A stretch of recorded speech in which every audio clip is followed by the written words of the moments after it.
बंजरता एवं ऋणग्रस्तता के कारण किसान हताश हो गए हैं। बजट सत्र शुरू हो रहा है, किसान इस बात पर ध्यान दे रहे हैं कि इसमें उन्हें क्या मिलेगा।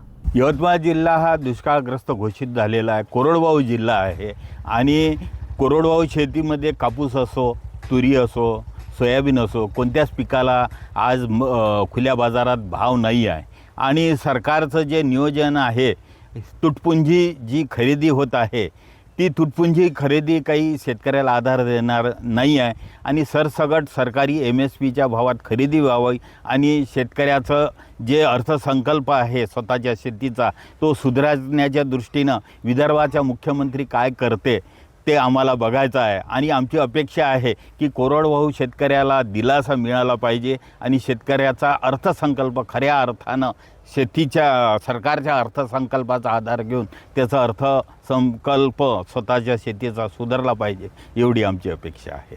राज्याचं अर्थसंकल्पीय अधिवेशन आजपासून सुरू होऊन राहिलेलं आहे।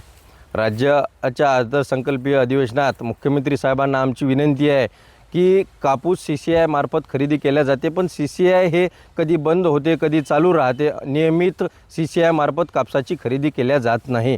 आमच्या शेतकऱ्यांचा कापूस घरात पडून राहतो। आज टिनाचे पत्राचे घरं आमचे आहे, त्याच्यामुळे आमच्या कापसाला घट येऊन राहिलेली आहे। जे आमचा कापूस 15 क्विंटल भरायचा ते इथे येऊन 10 क्विंटल भरून राहिलेला आहे। त्याच्यात आमच्या 5 क्विंटलचं नुकसान होऊन राहिलेलं आहे। याला जबाबदार CCI की राज्य सरकार, हे आम्हाला प्रश्न पडून राहिलेला आहे। आमचा तुटलेला कापूसची जबाबदारी सरकार घेणार का? आणि या अर्थसंकल्पीय अधिवेशनात सरकारने CCI मार्फत जी खरेदी केल्या जाते, आज नाही पुढे जरी खरेदी केल्या जाईल, ही नियमित खरेदी चालू करून शेतकऱ्यांना दिलासा देण्याचं काम या राज्य सरकारने अर्थसंकल्पात करायला पाहिजे। ते वाट पाहावी लागून राहिलेली आहे, कापूस घटून राहिलेला आहे, याला जबाबदार राज्य सरकार आहे।